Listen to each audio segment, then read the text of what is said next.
আরও ভালো অনুভূতির জন্য হেডফোন ব্যবহার করুন।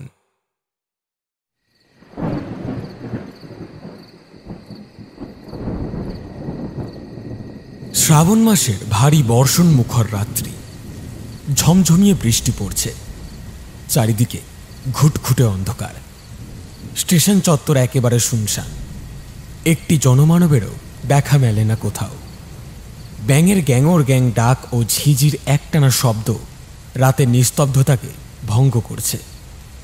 টিনের ছাউনির নিচে দু একটা কুকুর কখনো চোখ বুঝিয়ে শুয়ে আছে, আবার কখনো হঠাৎ চোখ খুলে চিৎকার করে উঠছে।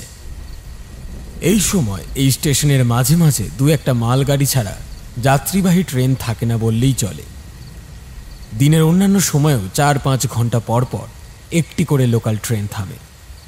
একটা মধ্যবয়সী লোক জুয়া খেলায় জিতে মদ্যপ অবস্থায় নিজের মনেই কিছু কথা বলতে বলতে রেল স্টেশনের পাশের রাস্তাটা দিয়ে বাড়ির দিকে হাঁটছিল। শালাদের খুব শখ, আমাকে হারাবে। আমাকে হারানো কি অতই সোজা নাকি? হ্যাঁ, আমি এত বছর ধরে খেলছি, আমাকে আজ পর্যন্ত কেউ হারাতে পেরেছে যে তোরা হারাবি? হারিয়ে ছেড়েছি সব ব্যাটাকে হারিয়ে ছেড়েছি। কেমন লাগলো হেরে? হ্যাঁ, কেমন লাগলো হেরে আমাকে? সে তার হাতে ধরে থাকা কালো রঙের হতশ্রী ছাতাটা দিয়ে বৃষ্টির জলে ভেজা থেকে নিজের মাথা বাঁচানোর বৃথা চেষ্টা করে চলেছে। ছাতার বাইরের বৃষ্টির ছাঁট ও ছাদ ফুটো ছাতা থেকে চুইয়ে আসা জল তাকে আদ্যপ্রান্ত ভিজিয়ে দিয়েছে, কিন্তু সেদিকে তার বিন্দুমাত্র ভ্রুক্ষেপ নেই। আপন মনেই বকবক করতে করতে হাঁটছে লোকটা।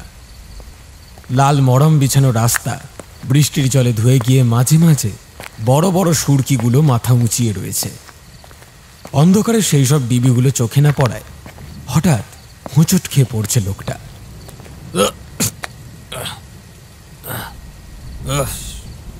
শালা কে অন্ধকার রে বাবা, কিছুই তো দেখা যাচ্ছে না। এমন সময় কিসের যেন একটা গন্ধ আসে লোকটির নাকে। না, গন্ধটা কোনো দুর্গন্ধ বা পচা গন্ধ নয়, কোনো একটা খাবারের সুমিষ্ট সুগন্ধ বাতাসে ভেসে বেড়াচ্ছে। কি সুন্দর গন্ধ!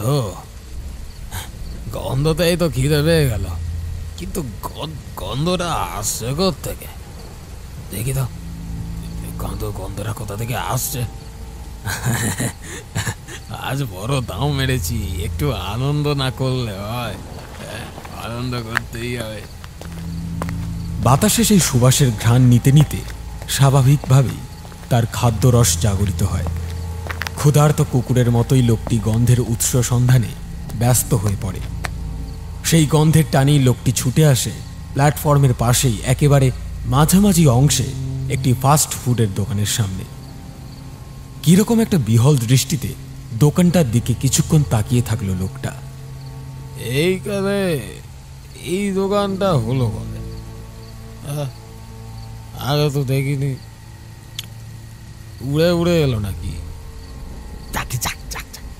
আগে থেকেই ছিল হয়তো, আমার অত জেনে কাজ। যাই যাই, একটু পেটটা ভরিয়ে আসে। টালির সামনে দেওয়া দোকানে কয়েকটা কাঠের বেঞ্চ পাতা। বসার বেঞ্চটার তুলনায় খাবার রাখার বেঞ্চটায় উচ্চতা একটু বেশি। দোকানের ভেতরে গিয়ে একটা বেঞ্চে বসলো লোকটা। দোকান পুরো খালি, একটাও লোকজন নেই, শুধু খাবারের গন্ধে চারিদিক মম করছে। কি খাবেন বাবু? একটা ঘ্যার ঘেরে কণ্ঠস্বরে ঘোর ভাঙে লোকটি। সামনে তাকিয়ে সে দেখে সামনে বছর 25-26-এর একটা ছেলে দাঁড়িয়ে। গন্ধ পেয়েই তো ছুটে এলাম। যা খাওয়ার আছে তাই নিয়ে এসো তাড়াতাড়ি, বুঝলে তো? টাকা পয়সা নিয়ে কোনো চিন্তা করো না, আমার অনেক টাকা আছে, এই দাও মেরেছি আজকে। বলেই হাসতে লাগলো লোকটা। ছেলেটা কিছু না বলে ভেতরে চলে গেল। কিছুক্ষণ পর খাবারের থালা এনে লোকটির সামনে রাখল। ছেলেটা যে খাবারটা এনেছে, এই খাবার লোকটা এর আগে কোনোদিন দেখেনি। তাই সন্দেহের দৃষ্টিতে বার কয়েক খাবারটার দিকে তাকিয়ে অবাক হয়ে বলল, এই লম্বা লম্বা এটা কি খাবার? এর আগে তো দেখিনি কখনো। বাবু, এটার নাম চাউমিন। এটা বিদেশি খাবার, এর আগে খাবেন কি করে? আপনি তো এই দোকানে প্রথম এলেন, আর এখানে তো এই একটাই চাউমিনের দোকান আছে। বলে একটু হাসলো ছেলেটা। গরম চাউমিনের ধোঁয়া নির্গত হচ্ছে, তারই সুগন্ধ ছড়িয়ে রয়েছে বাতাসে। তাহলে তাহলে খাই। কিন্তু এই বোতলে লাল লাল এটা কি? ওটা তো রক্ত। মানেটা কি? রক্ত মানেটা কি? এ কি বাবু, ভয় পেয়ে গেলেন নাকি? আমি বলতে চাইছি এটা রক্তের মতো দেখতে, কিন্তু সত্যি সত্যি রক্ত নয়। এটাকে তো সস বলে, টমেটো দিয়ে বানানো হয়। এটা দিয়ে চাউমিন খেলে চাউমিনের স্বাদ আরও বেড়ে যায়। খান খান, না হলে খাবারটা ঠান্ডা হয়ে যাবে। খাই খাই তাহলে। হ্যাঁ খান, আমি তাহলে এখন আসি বাবু। লোকটি হাত নেড়ে সম্মতি সূচকে ইশারা করল। ছেলেটা ভেতরে চলে গেল। দোকানটি অন্যান্য দোকানের মতো ছড়ানো ছেটানো নয়। একটাও খাবার বাইরে দেখা যায় না, শুধু গন্ধ পেয়েই ছুটে আসতে হয়। বোতলে রাখা কালচে লাল তরলটা আবছায়া অন্ধকারে ঠিকমতো চেনা যাচ্ছে না। লোকটা বোতল থেকে কিছুটা তরল চাউমিনের ওপর ছড়িয়ে নিচ্ছিল, আর সেই মুহূর্তেই কোত্থেকে একটা ভারী ঠান্ডা বাতাস তার কানের পাশ দিয়ে বয়ে গেল। শিউরে উঠল লোকটা। সসের বোতল থেকে তরল ঠিকরে এসে লোকটির জামায় পড়ল। ভিজে চপচপে হয়ে থাকা সাদা জামাটা মুহূর্তেই লাল হয়ে উঠল। জামাটার নিজস্ব রং এখন আর কিছুই নেই। বাতাসটা কি সত্যি সাধারণ ছিল, নাকি অন্য কিছু? জামাটাই তো নষ্ট হয়ে গেল। জামা যাক, আমার অনেক টাকা আছে, আমি চাইলে করি একটা পুরো জামার দোকান কিনে নিতে পারি। হাসি থামিয়ে লোকটা খেতে আরম্ভ করল। 2-1 চামচ মুখে দিতেই মুগ্ধতায় ভরে উঠল লোকটির মন। মুখে তার অভিব্যক্তি স্পষ্ট। আহ, কি সুন্দর খেতে! ওহ, এক মনে খাচ্ছিল লোকটা। এমন সময় তার কানে কেউ যেন ফিস ফিস করে বলল, একা একাই খাবে, আমাকে দেবে না? আমাকেও একটু দাও। রক্ত মাখা চাউমিন খেতে আমার খুব ভালো লাগে। কথাটা কানে যেতেই অজান্তেই লোকটির সিঁড়ি দাঁড়াবে একটা শীতল স্রোত বয়ে গেল। চমকে উঠে ভয়ার্ত স্বরে কাঁপা কাঁপা কণ্ঠে লোকটি চেঁচিয়ে উঠল, কে? বলেই এদিক ওদিক তাকাতে লাগলো লোকটা। না, কেউ তো নেই, আর শব্দও তো কোনো হচ্ছে না। সব চুপচাপ, শুধু এক নাগারে বৃষ্টি পড়ে চলেছে। কেউ তো কোথাও নেই। নেশাটা আজ বেশি হয়ে গেছে বোধহয়। কি সব ভুলভাল শুনতে পাচ্ছি। যাই, তাড়াতাড়ি খেয়ে নি, না হলে আবার হয়তো কেউ ভাগ বোঝাতে চলে আসবে। এই ভেবে আবার খেতে শুরু করল লোকটা। কিন্তু খাবারের স্বাদটা কেমন অন্যরকম লাগছে। টাটকা রক্তের স্বাদ যেমন হয়, ঠিক তেমন কি? কথাটা ভেবেই খাবারটা গলাতেই যেন আটকে গেল লোকটার। হলুদ আলো আধারিতে ঠিক করে দেখার উপায় নেই আসলে সন্দেহটা ঠিক নাকি ভুল। ঠিক আটকে ওঠার মুহূর্তেই লোকটির কানের পাশে আবারও একটা বাচ্চার ফ্যাস ফ্যাসে কণ্ঠ শোনা গেল। কিরে, কেমন লাগলো রক্তের স্বাদ? একাই খাবি নাকি আমাকেও দিবি? রক্ত মাখা চাউমিন খেতে আমার খুব ভালো লাগে।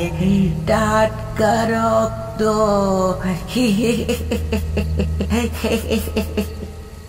সেই হাসির শব্দ যেন শরীরের ভেতর পর্যন্ত কাঁপিয়ে দেয়। বৃষ্টি ভেজা শরীরের জল বেশ কিছুটা শুকিয়ে এসেছিল। প্রবল ভয়ের তাড়নায় লোকটির জামা কাপড় আবারও ভিজে উঠল, কিন্তু এবার সেটা বৃষ্টিতে নয়, ঘামে। সেই অবস্থাতেই লোকটা ভয় চেপে মানে সাহস আনার চেষ্টা করে বলে, এই এই কে রে? আমাকে ভয় দেখানোর সাহস হয় কি করে?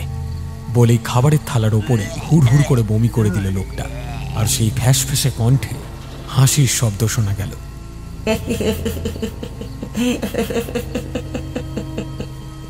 কিরে, ভয় পেলি নাকি?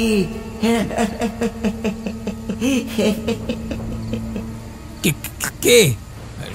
সাহস থাকলে সামনে আয়। কথাটা বলার সাথে সাথেই ঝড়ের বেগে অসংখ্য ক্ষুদ্র ক্ষুদ্র অন্ধকার একসাথে জমাট বেঁধে ছায়া ছায়া মানবাকৃতির সৃষ্টি হলো।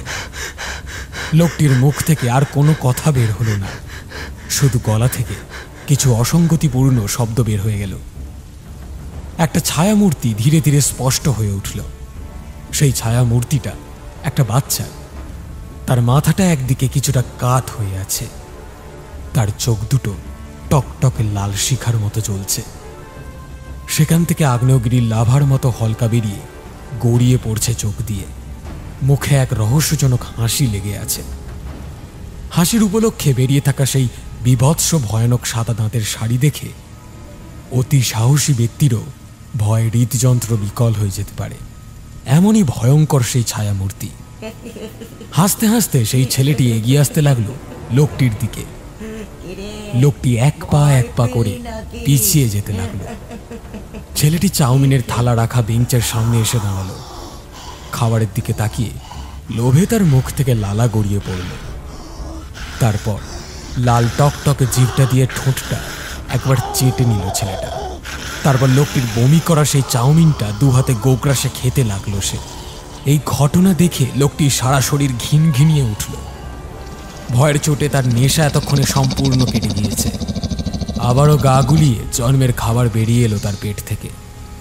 ছেলেটির পেছনে দাঁড়িয়ে আছে আরো দুই ছায়ামূর্তি। তাদের টকটকে লাল চোখে প্রবল হিংসা এবং মুখে প্রসন্নতার হাসি একই সাথে প্রকাশ পাচ্ছে। ধীরে ধীরে সেই তিন ছায়ামূর্তি এগিয়ে আসতে লাগলো লোকটির দিকে।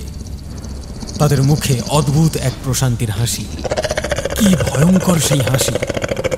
পিছিয়ে আস্তে আস্তে কিছু একটাতে হোঁচট খেয়ে পড়ে গেল লোকটি। ধারালো টিনের খোঁচায় হাত পা কিছু জায়গায় কেটে গেল। সেই তিন ছায়ামূর্তি লোকটির অনেকটা কাছে চলে এসেছে। লোকটি ভয়ে চিৎকার করে উঠতে চাইল, কিন্তু তার গলা থেকে কোনো শব্দ বের হলো না। একসময় সেই ছায়ামূর্তিগুলো লোকটির একেবারে সামনে এসে দাঁড়ালো। বিস্ফারিত চোখে প্রাণ ভয়ে লোকটি ঘর্ষে ঘর্ষে পেছনে পিছিয়ে যেতে লাগলো। ততক্ষণে সমস্ত নেশা ছুটে গিয়েছে, কিন্তু আজ আর ওদের হাত থেকে বাঁচার কোনো উপায় নেই। যে ছায়ামূর্তিগুলো হাত বাড়িয়ে আছে তার দিকে, না এত তাড়াতাড়ি মরতে চায় না সে। হাত জড়ো করে প্রাণ ভিক্ষা চাইল। অতি কষ্টে বলল, এসো না, এসো না, ছেড়ে দাও আমাকে, চলে যাও এখান থেকে চলে যাও। কিন্তু ততক্ষণে সেই ছায়ামূর্তিরা রক্তের গন্ধ পেয়ে গিয়েছে। বাচ্চা ছেলেটা লোকটির কাটা অংশ থেকে বেরিয়ে আসা টাটকা রক্ত লালায়িত জিভ দিয়ে চেটে নিল। রক্ত!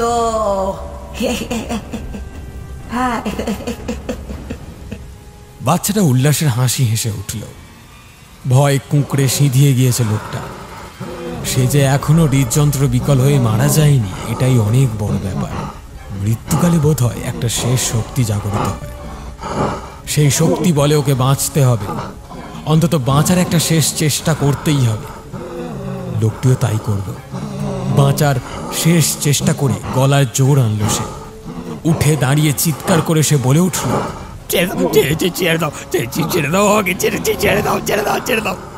এই বলে ঘুরে দৌড়ে পালাতে যাবে এমন সময় একটি ছায়ামূর্তি তার পা টেনে ধরল। তারা সবাই মিলে লোকটিকে দেখে ব্যঙ্গের হাসি হাসতে লাগলো। লোকটি আবারও বলল,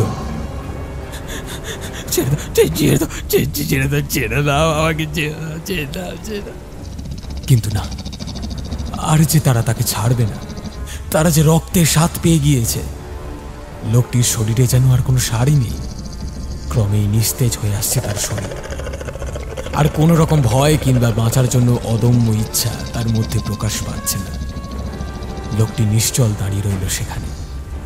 তার শরীর থেকে হাত পা মাথা একে একে আলাদা হতে শুরু করেছে। কোনো রকম যন্ত্রণার লেশ মাত্র দেখা যাচ্ছে না লোকটির মধ্যে। লোকটির শরীরের খসে যাওয়া অঙ্গগুলো থেকে পরম যত্নে রক্ত মাংস ছিঁড়ে ছিঁড়ে খাচ্ছে সেই ছায়া মূর্তিগুলো। সবশেষে তার মাথাটা ছিঁড়ে এলো বাচ্চাটার হাতে। বড় উল্লাসে সেই মাথা থেকে চোখ, নাক ইত্যাদি অংশগুলো মাছের কাঁটা বাজারের মতো করে বেছে বেছে খেতে লাগলো সেই ছেলেটা। এমন বিভৎস দৃশ্য এর আগে কেউ কোনোদিন দেখেনি।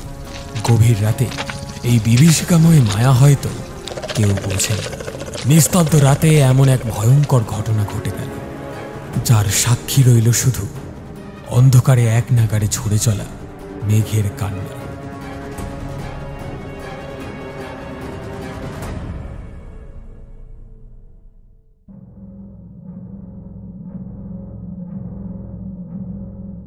খিদে এমন একটা বিষয় যা মানুষকে বড়ই উতলা করে রাখে।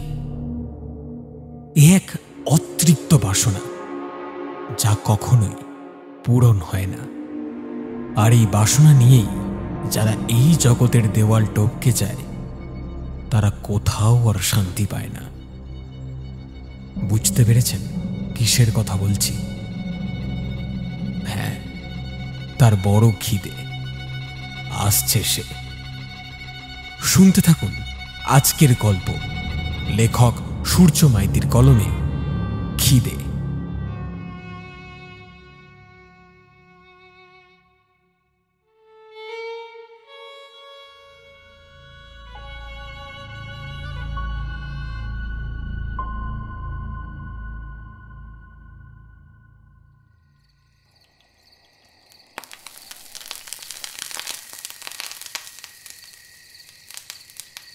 পৌশালী রান্নাঘরে রাতের রান্নার জোগাড় করছিল। এমন সময় ওর 9 বছরের ছেলে পিকলু এসে পেছন থেকে জড়িয়ে ধরে বলল কথাটা। পৌশালী একটু বিরক্ত হয়ে বলল, কাজের সময় বিরক্ত করিস না বাবু, যা রান্না হবে তাই খাবি। বাড়িতে আটা বাড়ন্ত, রুটি করতে পারবো না, আজ ভাতই খেতে হবে। রুটি করতে হবে না, ভাতও করতে হবে না।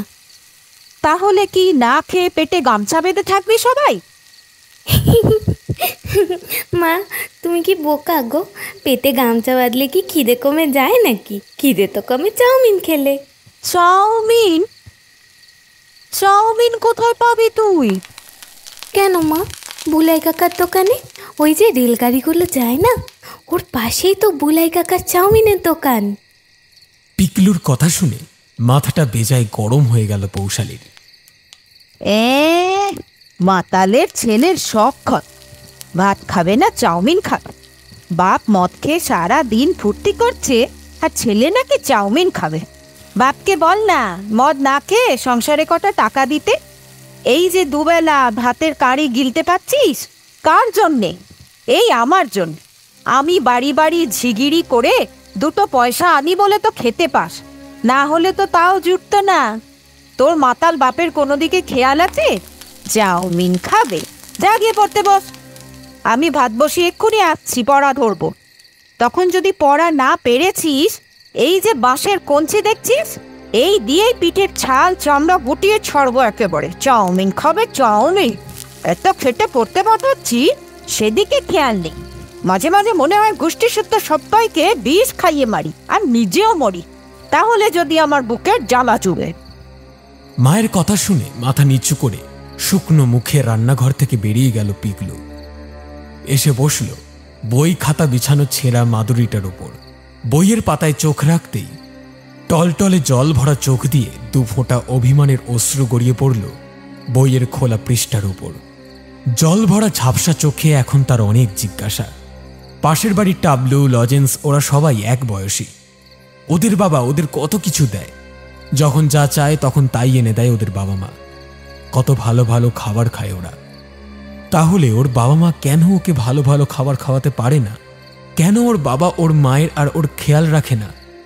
সারাদিন না জানি কোথায় কোথায় ঘুরে বেড়ায়, আর রাত হলে কি সব ছাইপাশ খেয়ে বাড়ি ফেরে। মুখ থেকে বিশ্রী একটা গন্ধ বেরোয়। ঠিক এই কারণেই বাবার কাছে যেতে ইচ্ছেও করে না ওর।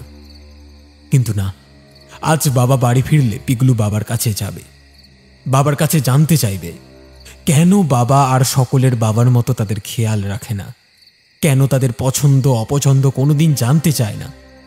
অনেক রাতে পিগলুর বাবা সন্তোষ যখন নেশা করে বাড়ি ফিরল, তখন পিগলু ঘুমিয়ে পড়েছে। প্রতিদিনের মতো পৌশালী স্বামীর জন্য ভাত আগলে বসেছিল।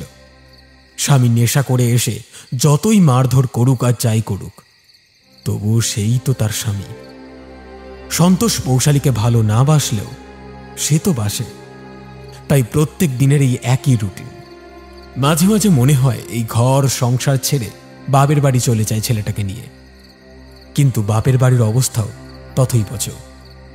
বাবা মরেছে ছোটবেলাতেই, আর ভাইয়েরা বিয়ে দিয়ে দায় সেরেছে, তারপর আর খোঁজও নেয় না। কাদের কুলের বউ গো তুমি? কাদের কুলের বউ?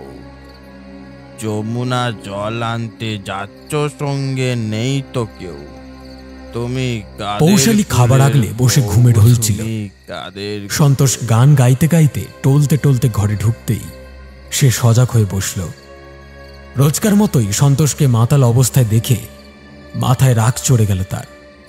রেগে বলল, আমাকে কি তোমার দাসীবাদী রেখেছো, নাকি যে রোজ রোজ তোমার জন্য খাবার আগলে বসে থাকবো? দিন দুবেলা খেটে খেতে হয় আমাকে, নিজে তো রাত দিন মদ গিলে জুয়া খেলে ফুর্তি মারিয়ে বেড়াচ্ছ। বাড়িতে বউ বাচ্চা কি খেলো সেদিকে খেয়াল রেখেছো কোনোদিন? এই মাগি, তুই আমাকে এসব কথা বলার সাহস পাস করতে গে? তুই আমাকে টাকার গরম দিচ্ছিস? হ্যাঁ, নিজে খেটে খাস, তা নিজে খেটে খাবি না তো কি করবি? হ্যাঁ, আমার ঘরে বসে গান্ডে পিললে শুধু গিলবি মায়ে বেটায়। হ্যাঁ, টাকার গরম দিচ্ছিস আমাকে, টাকার গরম। কত টাকা চাই তোর? হ্যাঁ বল, কত টাকা চাই? ধর ধর, নে নে, শখ মিটেছে না আর নিবি? এই বলে অনেকগুলো 100 টাকার নোট পৌশালীর মুখের উপর ছুঁড়ে মারল সন্তোষ। পৌশালী এতগুলো টাকা একসাথে দেখেনি কখনো। সে অবাক হয়ে বলল, এতগুলো টাকা তুমি কোথায় পেলে? আবার যেখান থেকে পাই, তোরটা দেখি। হ্যাঁ, তোর বাপ কি আমার টাকা দেয়? খবরদার বলছি, আমার মরা বাপকে টেনে কথা বলবে না। আমার বাপ খেটে ইনকাম করত, তোমার মতো জুয়া খেলে বেড়াতো না। সন্তোষ এক লাফে ছুটে এসে মেঝেতে বসে থাকা পৌশালীর চুলের মুঠিটা বাঁ হাতে শক্ত করে ধরল। তারপর অন্য হাতে পৌশালীর গাল দুটো শক্ত করে চেপে ধরল। যন্ত্রণায় কোঁকিয়ে উঠল পৌশালী। আহ, লাগছে, ছাড়ো ছাড়ো। কিরে শালি, খুব রস হয়েছে না তোর? খুব রস, সব রস আমি এক নিমেষে নিগড়ে দেব। তুই চিনিস আমাকে? চিনিস না তো, আজ চিনতে পারবি। যন্ত্রণায় চোখ ফেটে জল বেরিয়ে এলো পৌশালীর।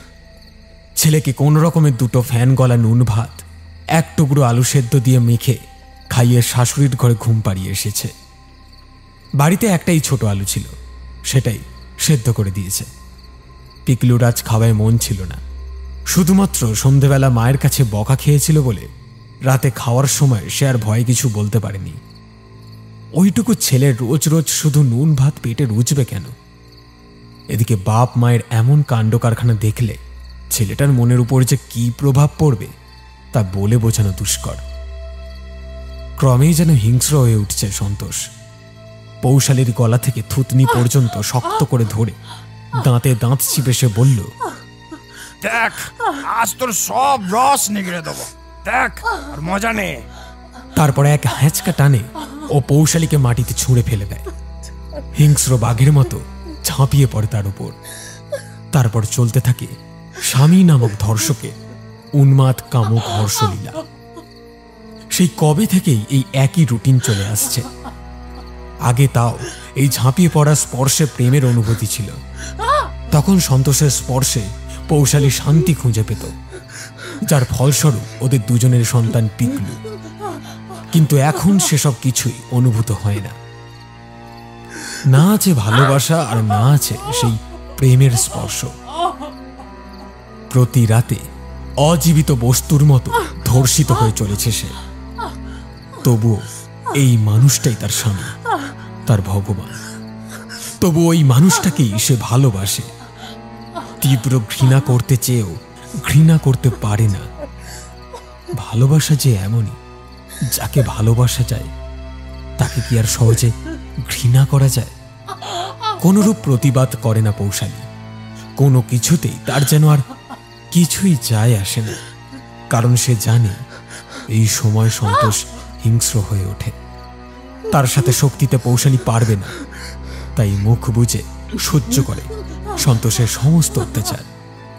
নিজে ইচ্ছে মতো পৌশালীকে কষ্ট দিয়ে সন্তোষ উঠে পড়ে।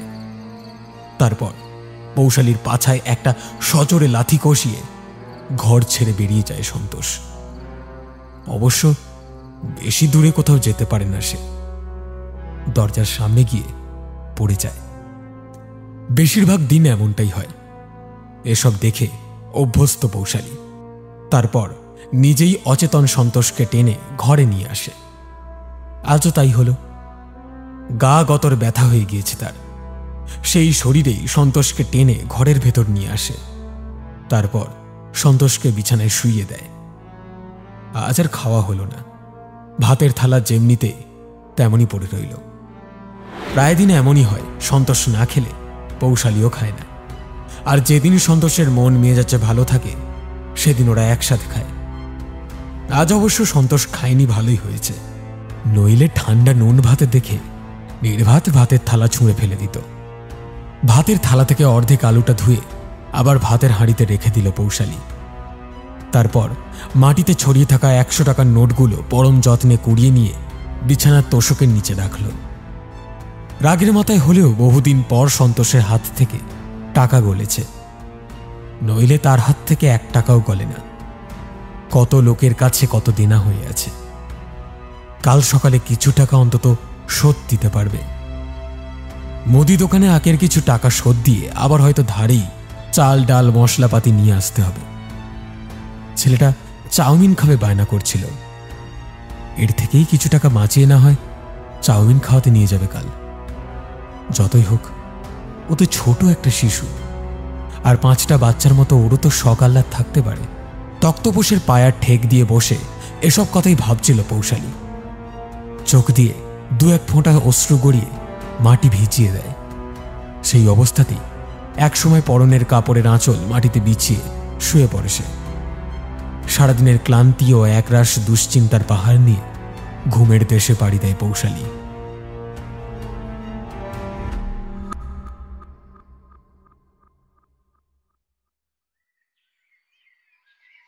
সকালে পূর্ব দিকের ছোট জানালা দিয়ে সূর্যের নরম আলো চোখে এসে পড়তেই ঘুম ভাঙে পৌশালীর।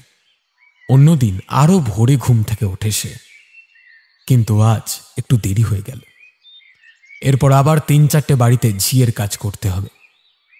দেখল সন্তোষ তখনও ঘুমোচ্ছে। উঠোনে গোবর জলের ছড়া দিয়ে উঠোনটা ঝাঁটিয়ে রেখেই দ্রুত পায়ে হেঁটে নিজের কাজে চলে গেল পৌশালী। বাইরের কাজ সেরে পৌশালী যখন ফিরল তখন বেলা অনেকটাই পড়ে এসেছে। বাবু, উঠেছিস নাকি এখনো ঘুমোচ্ছিস? স্কুলে যাবি তো? বলতে বলতে শাশুড়ির ঘরে ঢুকল পৌশালী।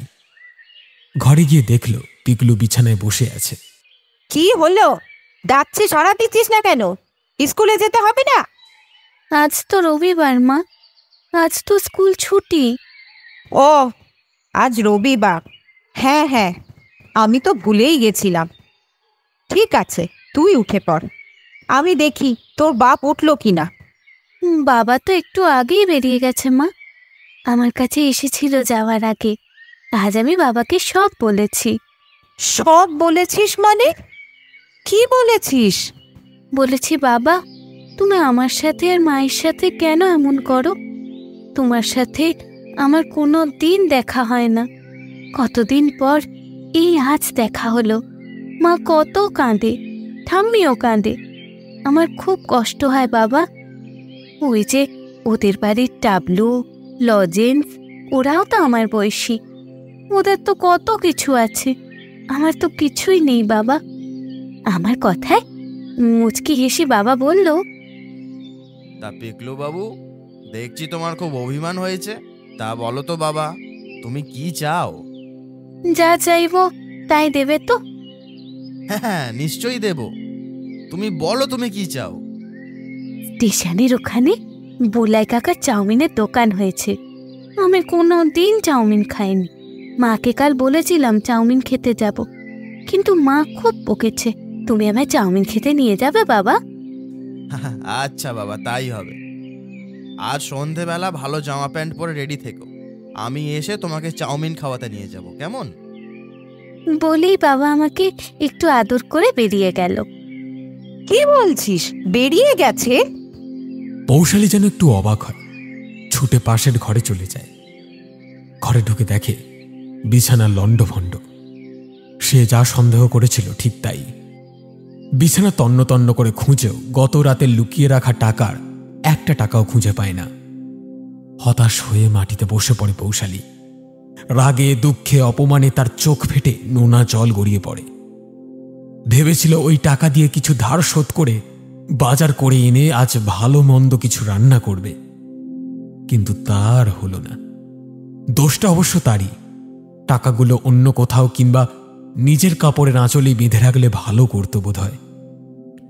ঘোষেদের পুকুর থেকে কিছু গুগলি তুলে দুপুরবেলা আলু দিয়ে গুগলির ঝোল আর ভাত রেঁধেছিল পৌশালী।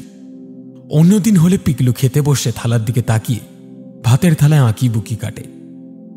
প্রত্যেকদিন এইসব খাবার খেতে মন চায় না তার, কিন্তু আজ দেখা গেল এক অন্য দৃশ্য। কোনো রকম বিরক্তি ছাড়াই হাসতে হাসতে আনন্দ করে খাবারটা খেয়ে নিল পিকলু। মনে হলো আজ তার বড় ফুর্তি, আজ যে তার বাবা তাকে চাউমিন খেতে নিয়ে যাবে।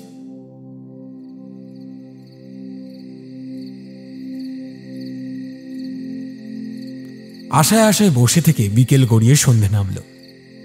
পিকলু আজ তার বন্ধুদের সঙ্গে মাঠে খেলতে যায়নি। বরাবর সে ঘড়ির দিকে তাকাচ্ছে আর প্রহর গুনছে, আর মাঝে মাঝে মাকে জিজ্ঞাসা করছে, মা কত বাজলো গো? 7টা বাজে। কেন বলতো? আর তুই এরকম ছটফট করছিস কেন? যা গিয়ে পড়তে বস।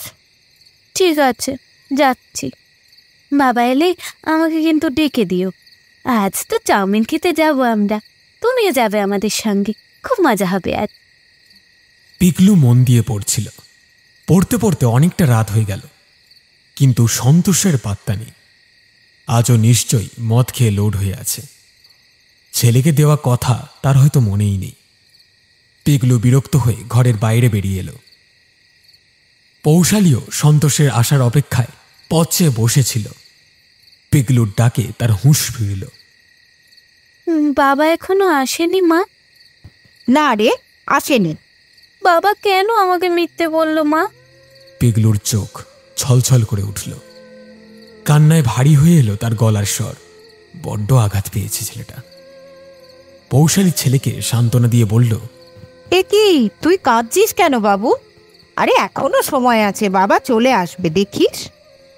মায়ের কথায় পিকলুর কষ্ট যেন আরো দ্বিগুণ হয়ে গেল। আসবে না, আমি জানি আসবে না। সবাই দুষ্ট, সবাই পচা, সবাই তোমরা সব সময় আমাকে মিথ্যে কথা বলো। আমি তোমাদের কারোর সঙ্গে আর কথা বলবো না। ছেলের এই কথায় পৌশালীর বুকটা যেন ফেটে যাচ্ছিল। সেও জানে সন্তোষ আসবে না। সন্তোষ শুধুমাত্র নিজের কথা ছাড়া কারোর কথা ভাবে না। কাল রাতের টাকাগুলো গুছিয়ে রাখতে পারল না বলে নিজের উপর ভীষণ রাগ হলো পৌশালীর। না, ছেলেটাকে এভাবে প্রত্যেক দিন গুমড়ে গুমড়ে কষ্ট পেতে দেখতে পারবে না সে। একবার বুলাইয়ের দোকানে গিয়ে দেখবে কি? যদি ধারে খাবার দেয় তাহলে পরে না হয় শোধ করে দেওয়া যাবে। পৌশালীর কাছে এটাই সিদ্ধান্তে স্থির হলো। জামাটা গায়ে গলিয়ে তাড়াতাড়ি বেরিয়ে আয়। কোথায় যাব মা? সকাল থেকে তুই তো বলছিস বুলাই কাকার দোকানে চাউমিন খেতে যাবি, সেখানেই তো যাব। পিকলুর চোখ মুখ খুশিতে ঝকমকিয়ে উঠল। সত্যি বলছো মা? তুমি আমাকে বুলাই কাকার দোকানে নিয়ে যাবে? হ্যাঁ রে হ্যাঁ, সত্যি বলছি। খামোকে মিথ্যে বলতে যাব কেন? যা তৈরি হয়ে নে বাবা। পরনের শাড়িটা ভালো করে বাগিয়ে নিয়ে পৌশালী ছেলেকে নিয়ে স্টেশনের ধারে নতুন চাউমিন দোকানটা এলো। বুলাই ওদের গ্রামেরই পরিচিত ছেলে। বাকি বললে ছেলেটাকে একটু চাউমিন খেতে দেবে নিশ্চয়। দোকানে তখন বেশ ভিড়। পৌশালী ছেলেকে নিয়ে দোকানের সামনে এসে দাঁড়ালো। বুলাই তখন দোকানে ঢোকার মুখে দাঁড়িয়ে খদ্দের ডাকছিল। ওদের দেখে বুলাই বলল, আসুন আসুন দাদা, ভালো রোল হবে, চাউমিন হবে, ভালো খাবার হবে, আসুন। আরে বৌদি, তুমি পিকলু তো ভেতরে ভেতরে ভেতরে। হ্যাঁ গো, এই যে ছেলেটা কাল থেকে চাউমিন খাবো বলে বায়না করছিল, তাই নিয়ে এলাম। আরে এই ব্যাপার, এসো এসো, ভেতরে এসো, ভেতরে এসো। আর যাই হোক, ছেলেটার ব্যবহার ভালো। ওরা দুজন দোকানের ভেতর এলো। কি সুন্দর সাজিয়েছে দোকানটাকে। একটা বেঞ্চ থেকে দুটো লোক উঠে যেতেই পৌশালী ছেলেকে নিয়ে সেখানে বসে পড়ল। যে কর্মচারী খাবার পরিবেশন করছিল সে বলল, কি খাবেন আপনারা? আমি খাবো না, আমার ছেলেকে খেতে দিলেই হবে। ও বলছিল চাউমিন খাবে। টাকা এনেছেন তো? না, মানে ওই যে বুলাই, আমাদের পাড়ার ছেলে, আমি পরে টাকা শোধ দিয়ে দেব। কথাটা বুলাইয়ের কানে যেতেই সে রেড়ে করে ছুটে এলো। তারপর কড়া গলায় তাচ্ছিল্যের সুরে বলল, এই না না বৌদি, শোনো, এখানে ধারবা কি হয় না, আগে টাকাটা নিয়ে এসো, তারপর কেউ। বুলাই ভাই আমার, ছেলেটাকে একটু খেতে দাও, আমি দুদিনের মধ্যে তোমার টাকা শোধ করে দেব। তা না, ওসব ভাই দাদা বলে কোনো লাভ নেই। ব্যবসা ওসব ভাই বোন দেখলে চলে না। ধার বাকি এখানে হবে না, সোজা কথা। এটা কি বাপের হোটেল পেয়েছো নাকি? হ্যাঁ, যে যখন ইচ্ছে আসবে খাবে আর ধার বাকি নিয়ে চলে যাবে। হ্যাঁ, এসব তুমি কি কথা বলছো ভাই? আমি কি রোজ রোজ তোমার দোকানে এসেছি? আমি তো প্রথম এলাম। হ্যাঁ, এই প্রথম এলে আর প্রথম দিনই ধার বাকি চাইছো। যাও যাও যাও, যাও এখান থেকে যাও। এরকম করো না ভাই আমার, পিকলুটাকে একটু চাউমিন খেতে দাও। অনেক স্বাদ করে নিয়ে এসেছি ছেলেটাকে, এভাবে তাড়িয়ে দিও না ভাই। এসব কান্নাকাটি করে কোনো লাভ নেই বৌদি। যাও তো যাও, রাত হয়েছে, বাড়িতে গিয়ে পেটে গামছা বেঁধে ঘুমিয়ে পড়ো। তো সব ঝামেলা এসে জুটে হয়, চল দে চল।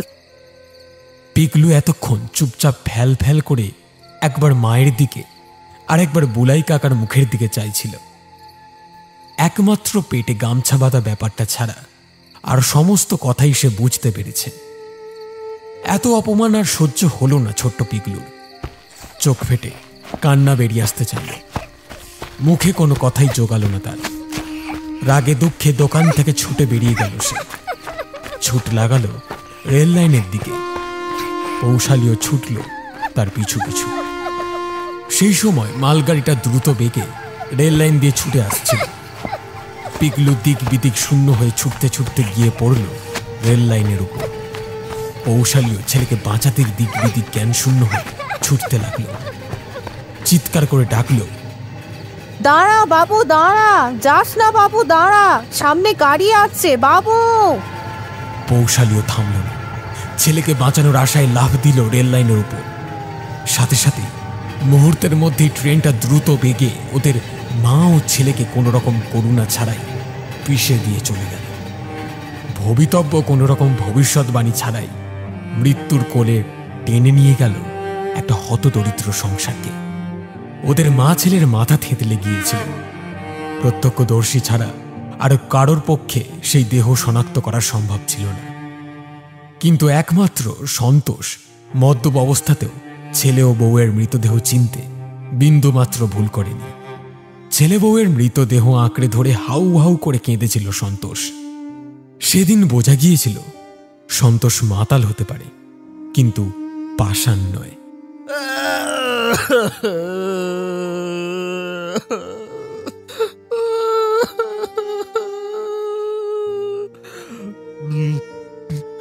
তোরা আমার উপর রাগ করে আমায় ছেড়ে চলে গেলি, তাই না? কিন্তু কিন্তু কত দূরে আর যাবি? তোরা কি ভেবেছিস আমি তোদেরকে খুঁজে পাবো না? দাঁড়া, দেখাচ্ছি মজা। আমিও আসছি।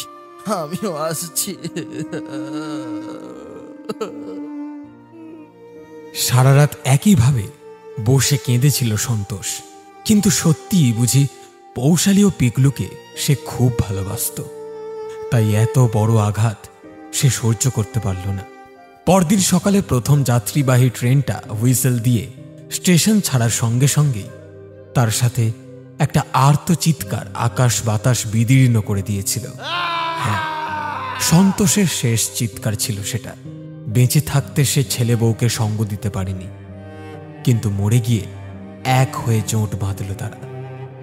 এদিকে সন্তোষের অথর্ব মাও কেঁদে কেটে অস্থির হয়ে ছটফট করতে করতে তক্তপোষ থেকে পড়ে যায়। বুড়ো হাড় সেই আঘাত সহ্য করতে পারেনি। কয়েক মিনিটের ব্যবধানে তারও মৃত্যু হয়। সন্তোষের পরিবারের জাগতিক সংসার বলে আর কিছুই অবশিষ্ট থাকে না।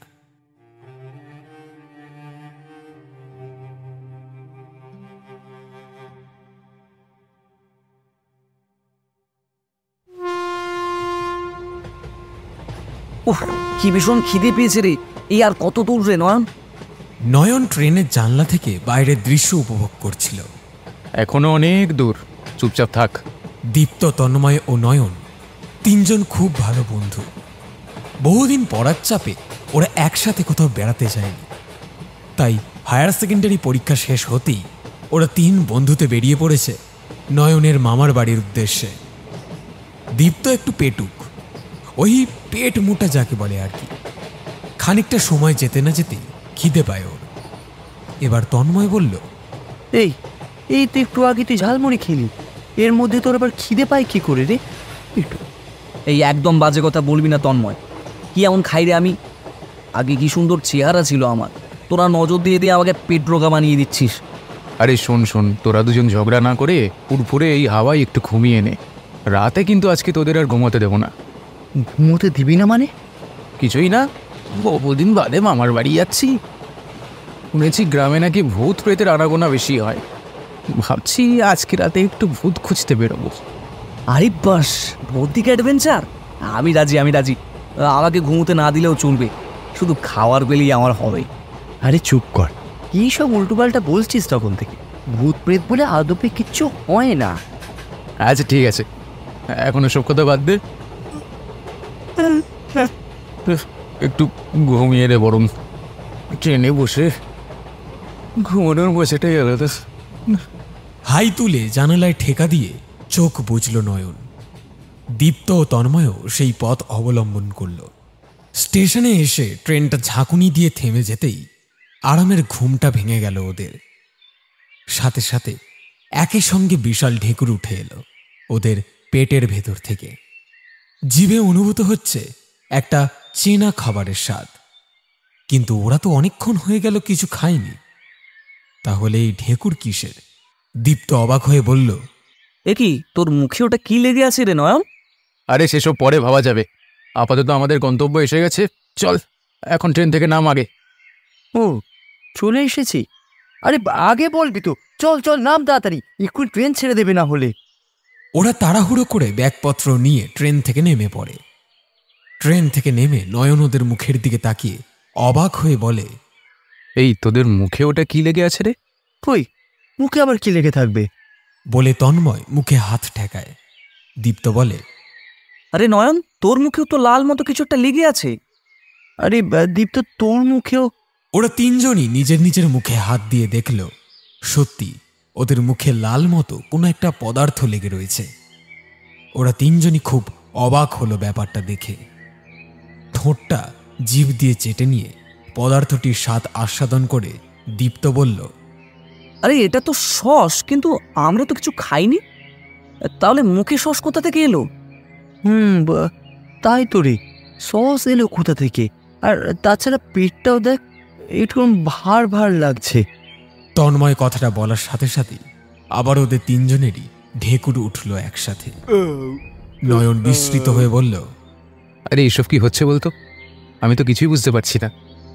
আর মুখে যেটা লেগেছিল সেটা কি আদেও সস ছিল নাকি নাকি অন্য কিছু?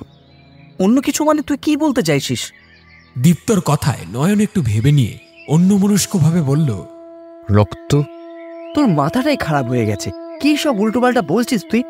রক্ত থেকে আসবে? চল, এখানে কতক্ষণ দাঁড়িয়ে থাকবি? চল চল। হ্যাঁ হ্যাঁ, চল চল। ভর দুপুরবেলা, এখন বর্ষাকাল হলেও আজ বৃষ্টি হয়নি এই রক্ষে।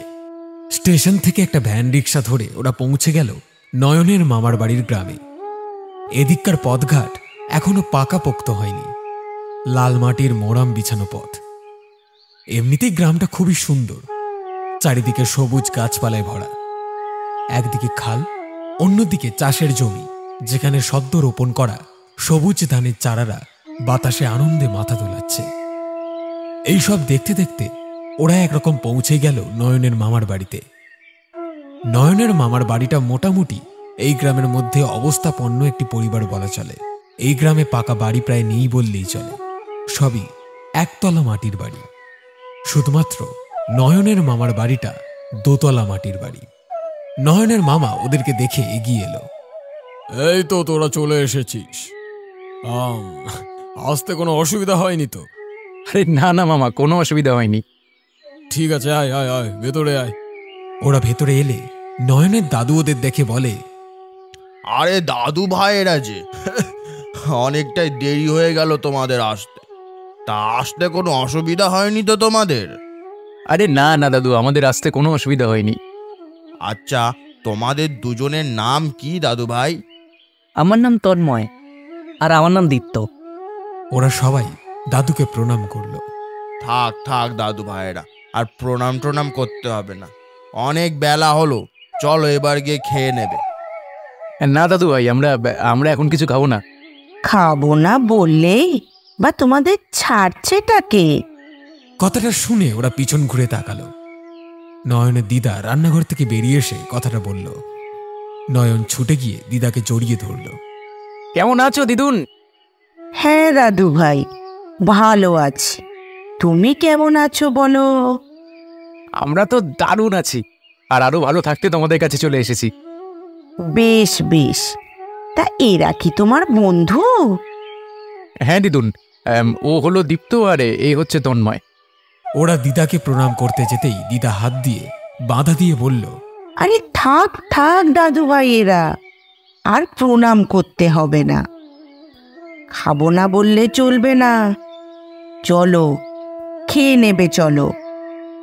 তোমরা আসবে বলে কত কিছু রান্না করলাম, আমার কষ্টের কোনো দাম দেবে না তোমরা? না না দিদুন, আমি খাবো। ওরা না খায় না খাবে, আমি কিন্তু খাবো। হ্যাঁ, তুই তো খাবি, তুই না খেলে কে আর খাবে বলতো? পুরো গ্রামটাকেই পেটের মধ্যে পুড়ে তবে বাড়ি ফিরিস, বুঝলি? দেখ, ভালো হচ্ছে না কিন্তু তন্ময়। কি এমন খাই রে আমি যে তুই এভাবে বলছিস? ঠিক আছে, খাবো না, যা। দিদুন, তুমি ওদের কি খাওয়াও, আমি খাবো না। ওদের কাণ্ড দেখে নয়নের দিদা দাদু দুজনই হেসে উঠল। আরে আরে, কি করছো তোমরা? খাওয়া নিয়ে কাউকে এমন খোঁটা দিতে আছে? এই তো বয়স, এখন খাবে না তো কখন খাবে? চলো চলো, আর দেরি করো না দাদু ভাইয়েরা, ব্যাগপত্র রেখে হাত মুখ ধুয়ে খেতে এসো। এরপর যে যার কাজে চলে গেল। কিছুক্ষণ পর ওরা ফ্রেশ হয়ে এসে খেতে বসল। আজকের মেনু ভাত, সোনা মুগের ডাল, 3 রকমের ভাজা, মাছের কালিয়া, মাংসর ঝোল, চাটনি, পায়েস, মিষ্টি, সবশেষে দইও থাকবে নিশ্চয়ই। খাবারের আয়োজন দেখে নয়ন বলল, বাবা, এ কি করেছো গো দিদুন? এত খাবার খাবো কি করে? খেতে তো হবেই দাদু ভাই, তোমাদের জন্যই তো এত আয়োজন করেছি। না না, আমি এত খেতে পারবো না, অসম্ভব। যতটা পারবে ততটাই খাও দাদু ভাই, জোর করে আর খেতে হবে নিকো, বলে উঠল নয়নের দাদু। খাওয়া দাওয়া শেষে ওরা বিশ্রাম নেওয়ার জন্য দোতলার একটা ঘরে গেল। পথের ক্লান্তির কারণে ওদের চোখে কোনো প্রশ্ন ছাড়াই ঘুম নেমে এলো।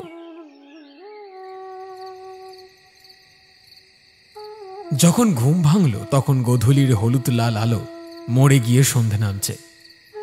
পাখিরা কিচিরমিচির ডাকে আকাশ বাতাস মুখরিত করে বাসায় ফিরে যাচ্ছে। ঘরের জানলা দিয়ে সমস্তটাই দেখছিল ওরা। এমন অপূর্ব দৃশ্য ওরা আগে দেখেনি।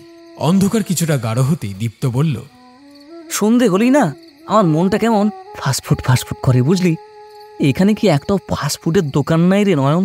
ধের, তোর শুধু খাই আর খাই, আর তাছাড়া আমি জানবো কি করে? হ্যাঁ, সেই কবে এখানে এসেছিলাম আর আজকে এলাম, এখানে কি আছে না আছে ও আমি জানি না।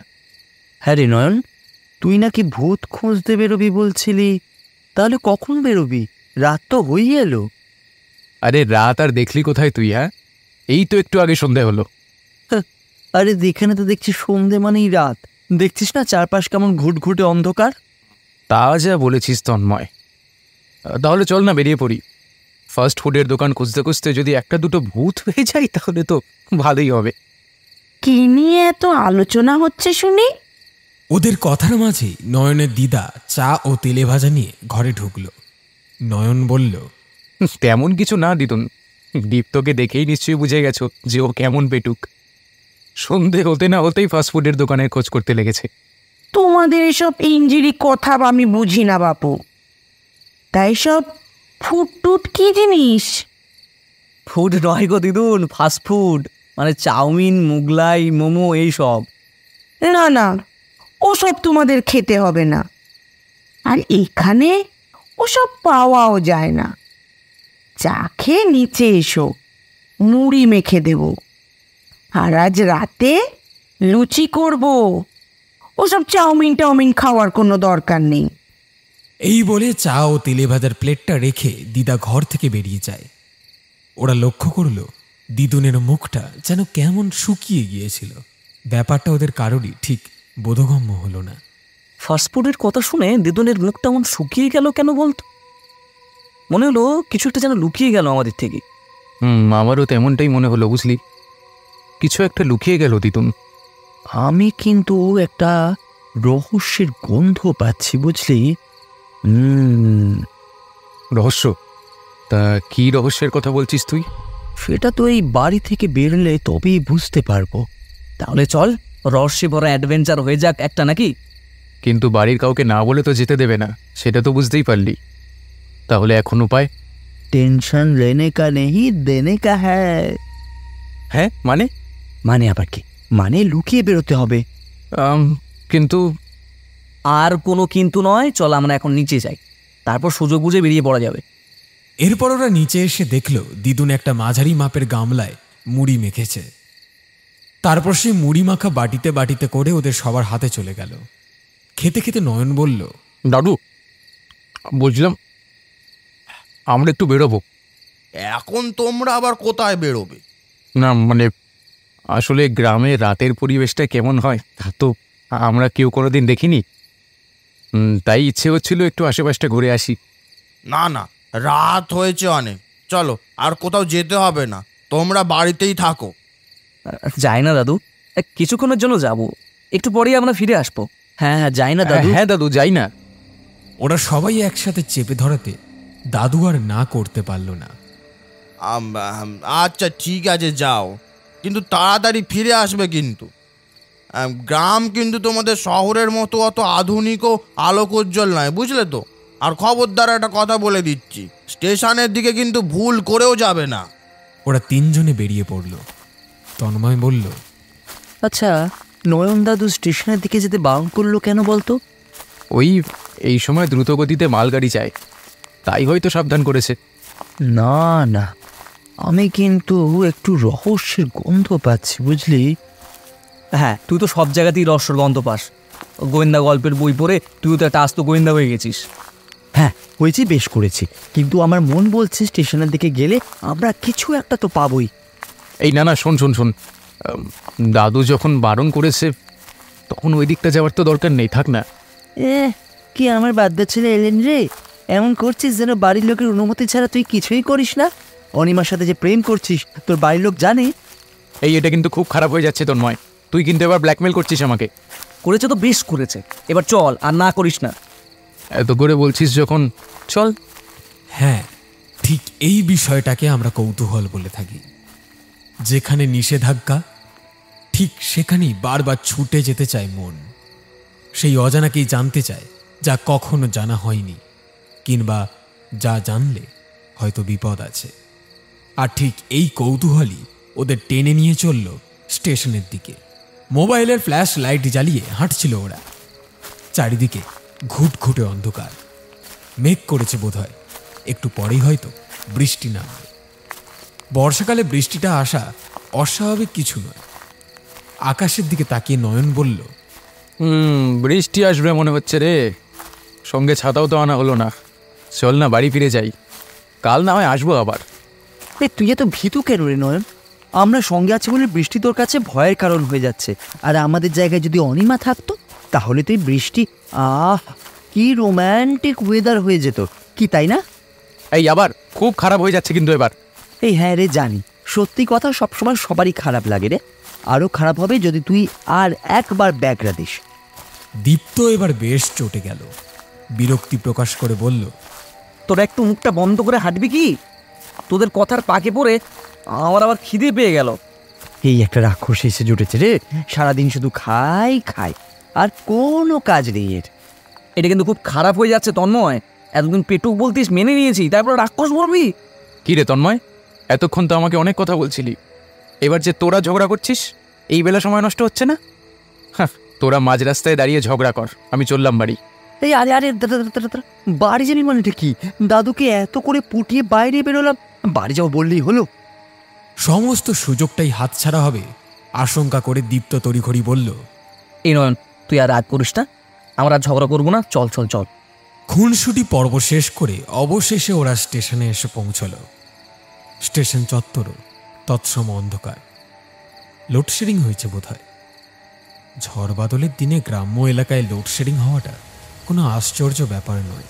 হঠাৎ মুষলধারে বৃষ্টি নামল।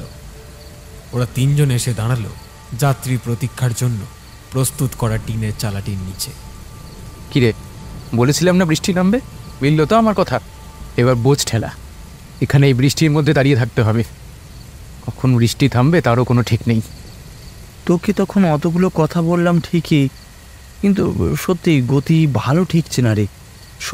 সবই দীপ্তর জন্য। আরে দীপ্ত কোথায় গেল? সে কি, আরে আমাদের সঙ্গেই তো ছিল। আর এই বৃষ্টির মধ্যে কোথায় যাবে আবার? দেখ দীপ্ত, এটা কিন্তু ইয়ার্কি করার সময় নয়। লুকোচুরি না খেলে বেরিয়ে আয় তাড়াতাড়ি, না হলে আমার হাত থেকে আজ তোকে কিন্তু কেউ বাঁচাতে পারবে না দীপ্ত। উফ, কোথায় গেল বলতো? কোনো বিপদ আপদ হলো নাকি? আরে কি বিপদ হবে, আমাদের সঙ্গেই তো ছিল। আরে ওই তো দীপ্ত, ওই দেখ ওইদিকে একা একা যাচ্ছে কোথায়। এই দীপ্ত, এই দীপ্ত কোথায় যাচ্ছিস? দাঁড়া, এই দাঁড়া বলছি। এই দীপ্ত, শুনছিস? কোথায় যাচ্ছিস ওদিকে? ওরা দুজন চেঁচিয়ে অনেক ডাকলো দীপ্তকে, কিন্তু দীপ্ত কোনো সাড়া দিল না। যেন ওদের কোনো কথাই দীপ্তর কানে যাচ্ছে না। যেন কোনো একটা ঘোরের মধ্যে সম্মোহিতের মতো হেঁটে চলেছে সে। ওরাও ভিজে ভিজে দীপ্তর পিছু নিল। ওরা ছুটে গিয়ে দীপ্তকে ধরে ফেলল। নয়ন বলল, কি রে, এদিকে কোথায় যাচ্ছিস তুই? আর এত ডাকছি শুনতে পাচ্ছিস না? ওরা ছুঁয়ে দেওয়ার সাথে সাথেই দীপ্তর ঘোর যেন কেটে যায়। আরে ওই গন্ধটা পাচ্ছিস না? সামনে নিশ্চয়ই কোনো ভালো খাবারের দোকান আছে, চল খেয়ে আসি। কিন্তু কোথায়? কোনো দোকানে তো চোখে পড়ছে না। আর তাছাড়া দুপুরবেলাও তো এখানে কোনো দোকান দেখিনি।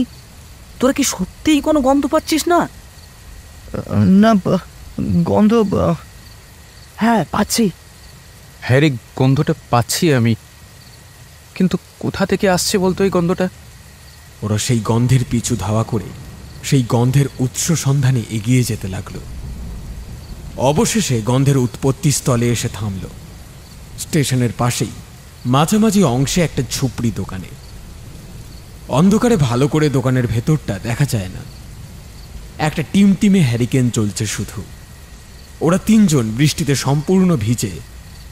দোকানের ভেতর থেকে হ্যারিকেন হাতে একজন বেরিয়ে এসে হেসে বলল, এসো বাবুরা, ভেতরে এসো।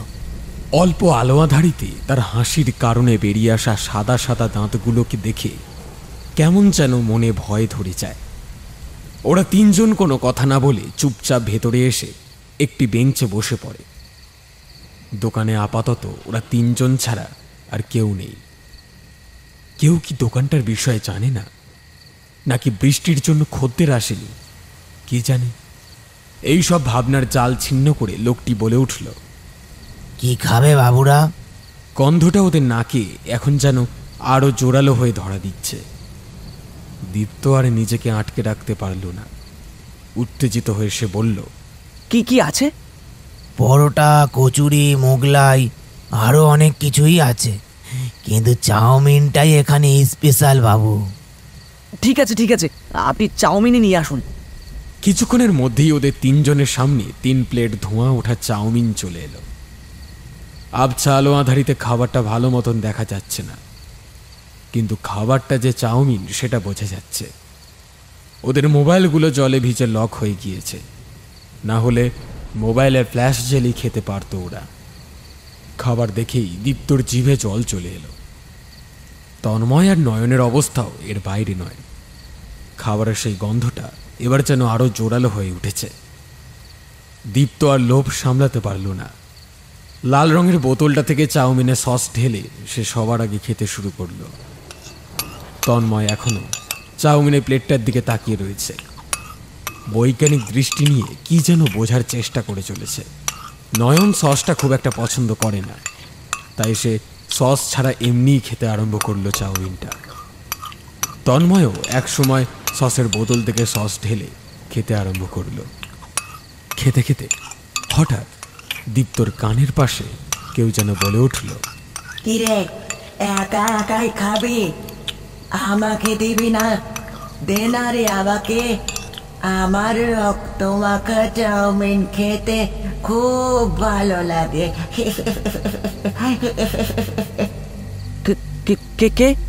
কে রে, তোর আবার কি হলো? আমার কানে কানে কে কথা বললো? তুই আমাকে ভয় দেখানোর জন্য বলছিস, তাই না তন্ময়? আরে আমি কেন কিছু বলতে যাব? আজব তো, আমি তো খাচ্ছিলাম। তাহলে তুই বলেছিস নিশ্চয় নয়ন? আরে আমি এ ধারে দাঁড়িয়ে আর তুই ও ধারে, আমি কি করে বলবো তোর কানে? পাগল টাগল হলি নাকি? হ্যাঁ, কি সব উল্টো পাল্টা বকছিস? ওরা তিনজনেই শান্ত হয়ে আবার খেতে শুরু করলো। এবার তন্ময়ের কানে ফ্যাস ফ্যাসে বাচ্চা কণ্ঠে কেউ যেন বলে উঠল, কিরে, রক্তের স্বাদ কেমন লাগছে? একাই খাবি নাকি আমাকেও দিবি? দে দে দে দে দে দে দে দে দে আমাকেও দে না একটু। আমার টাটকা রক্ত মাখা চাউমিন খেতে খুব ভালো লাগে। ভয়ে চিৎকার করে উঠল তন্ময়। কে কে? কিরে, আরে তোর আবার কি হলো? নিজে আমার কানে উল্টো পাল্টা কথা বলে আমাকে ভয় দেখানোর চেষ্টা করছিস, আবার জিজ্ঞেস করছিস কি হলো? এই তোদের দুজনে কি হয়েছে বলতো? তখন থেকে কি সব উল্টো পাল্টা বকেই চলেছিস। আমি কেন কিছু বলতে যাবো? আরে আমি তো খাচ্ছিলাম। নে নে, তাড়াতাড়ি খেয়ে নে, বাড়ি চল। ওদিকে আবার সবাই চিন্তা করছে হয়তো। ঠিক আছে, খাওয়া তাড়াতাড়ি। ওরা আবার খাওয়ায় মন দিল। খেতে খেতে দীপ্ত ও তন্ময়ের মনে হতে লাগলো চাউমিনটাতে কেমন যেন একটা আষ্টে গন্ধ, স্বাদটাও কেমন যেন অন্যরকম লাগছে। সসের মিষ্টি স্বাদটাও কেমন যেন বদলে গেছে মনে হচ্ছে, কেমন একটা নোনতা নোনতা স্বাদ। তাহলে কি এটা সত্যি সস নয়? এটা কি তাহলে রক্ত? কথাটা মাথায় আসতেই শরীরের ভেতর পর্যন্ত গুলিয়ে উঠল ওদের।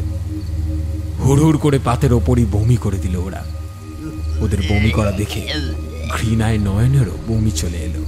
কয়েক মুহূর্ত পর ওদের তিনজনের কানে 3টি আলাদা কণ্ঠস্বরে কিছু কথা ভেসে এলো। কিরে, দিবি না? দিবি না আমাদের? একাই খাবি?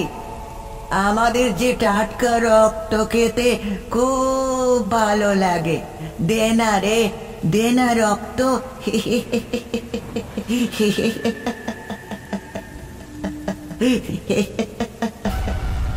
কে কে কে? ভয়ার্ত কণ্ঠে ওরা তিনজনই একসাথে চেঁচিয়ে উঠল। আবার সব চুপচাপ। ওরা এদিক ওদিক মাথা ঘুরিয়ে ভালো করে দেখল, কিন্তু কিছুই দেখতে পেল না। একমাত্র বৃষ্টির ঝমঝম শব্দ ছাড়া আর কোনো শব্দ নেই। রাতে ঝিঁঝির একটানা শব্দও যেন থেমে গিয়েছে। এদিকে ওদের তিনজন ফিরছে না দেখে নয়নের দাদু ও দিদা দুশ্চিন্তায় অস্থির হয়ে উঠেছেন।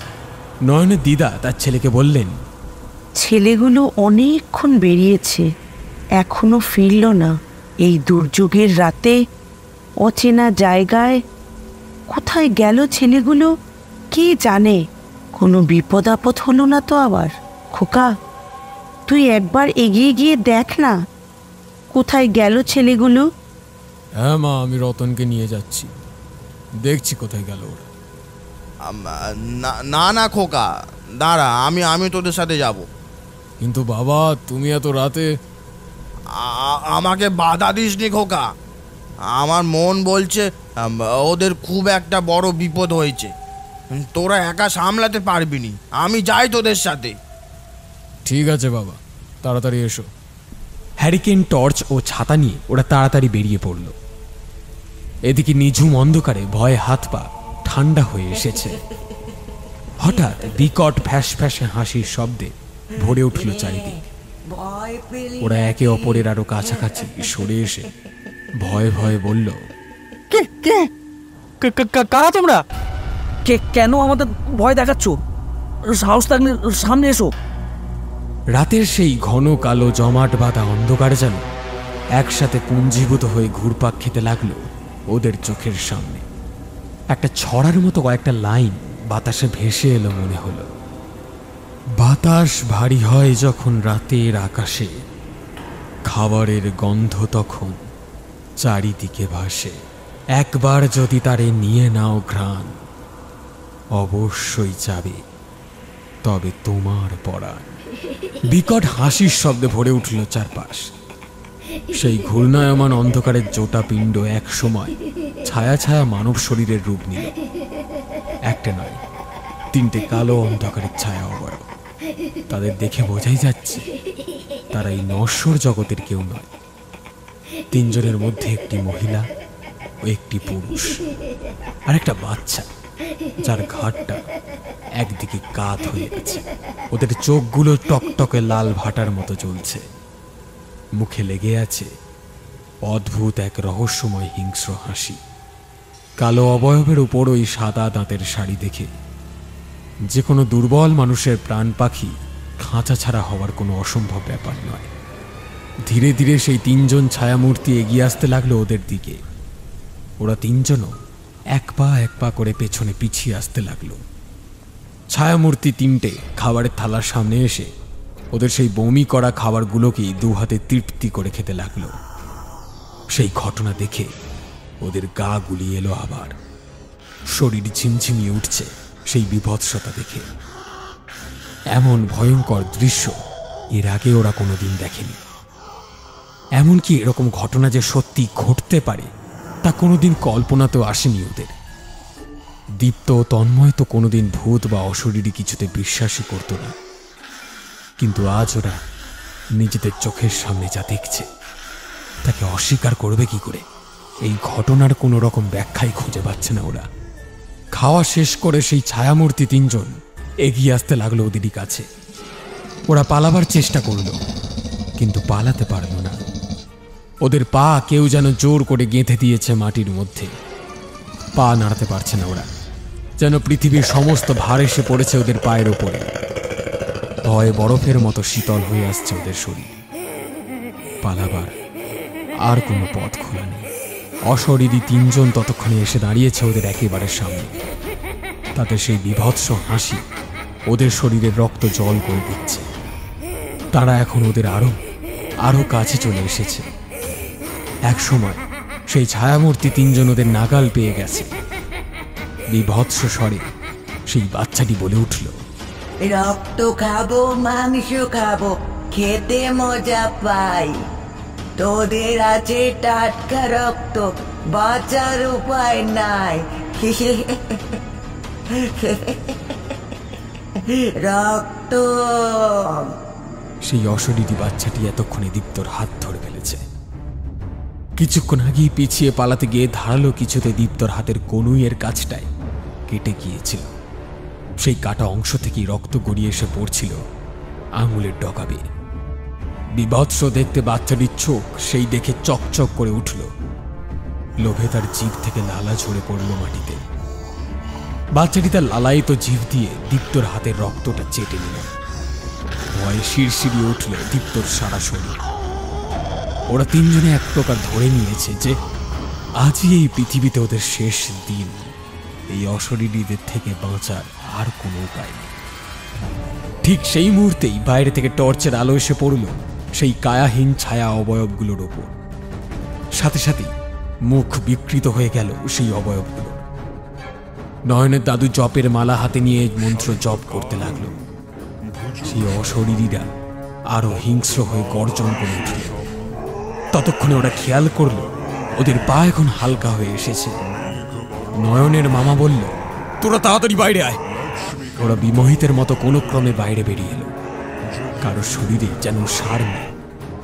বাইরে বেরিয়ে আসতেই দাদু পবিত্র কর্পূর জ্বালিয়ে ওই ছায়ামূর্তিদের দিকে ছড়ে দিল। নিদারুণ যন্ত্রণায় চিৎকার করে উঠল সেই ছায়ামূর্তিগুলো। তারপর সবই হাওয়া। এতক্ষণে বৃষ্টি অনেকটা ধরে এসেছে। ওরা কোনো রকমে বাড়ি ফিরে এলো। তারপর বাড়ি এসে বিছানায় পড়তেই তিনজনের ধুম জ্বর। আজ 3 দিনের মাথায় এসে সেই জ্বর নেমেছে। একটু সুস্থ হতেই নয়নের দাদু ওদের প্রশ্ন করল, আমি তো তোমাদের স্টেশনের দিকে যেতে বারণ করেছিলাম, কিন্তু তোমরা আমার বারণ শুনলে না কেন দাদু ভাইয়েরা?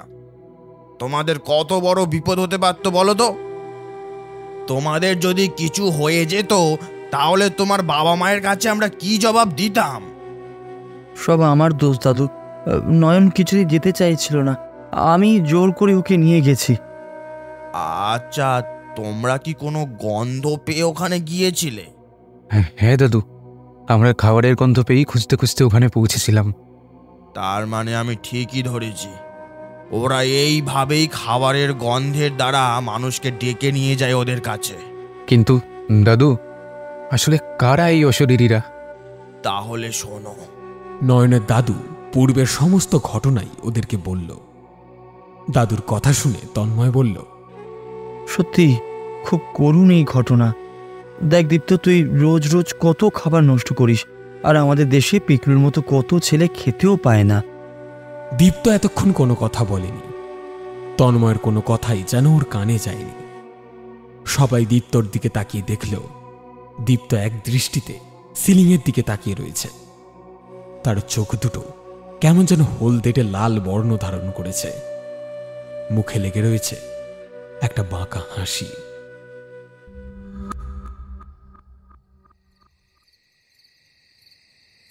এখন মাঝরাত। নিঝুম অন্ধকারে ঢেকে রয়েছে গ্রামের পরিবেশ। নিদ্রা দেবীর আশীর্বাদ মাথায় নিয়ে ঘুমের অতলে তলিয়ে গিয়েছে সারা গ্রামটাই। নয়ন, দীপ্ত ও তন্ময় ঘুমিয়ে রয়েছে একসাথে। হঠাৎ মাঝে ঘুমিয়ে থাকা দীপ্তর চোখ ঝট করে খুলে গেল। ডান পাশে শুয়ে থাকা তন্ময়ের দিকে বাঁকা চোখে তাকিয়ে মুচকি হাসল দীপ্ত। তারপর হাতের ঠেলায় বিছানা থেকে ফেলে দিল তন্ময়কে। মাটির ঘরে ইঁটের ওপর খাট বা তক্ত বস রাখা হয়। বিছানা থেকে পড়ে ইঁটের কোনায় আঘাত লেগে মাথাটা কেটে যায় তন্ময়ের। যন্ত্রণায় হালকা বলে ওঠে। দীপ্ত বিছানা থেকে নেমে ঠোঁটে একবার জিভটা বুলিয়ে নেয়। তারপর জিভ দিয়ে চেটে নেয় তন্ময়ের কপালের কাটা অংশ। সেখান থেকে দরদরিয়ে বেরিয়ে আসা সেই রক্তটাকে। তার জিভ এখন টকটকে লাল হয়ে উঠেছে। যতই হোক, রক্তের স্বাদ ভোলা এত সহজ নয়।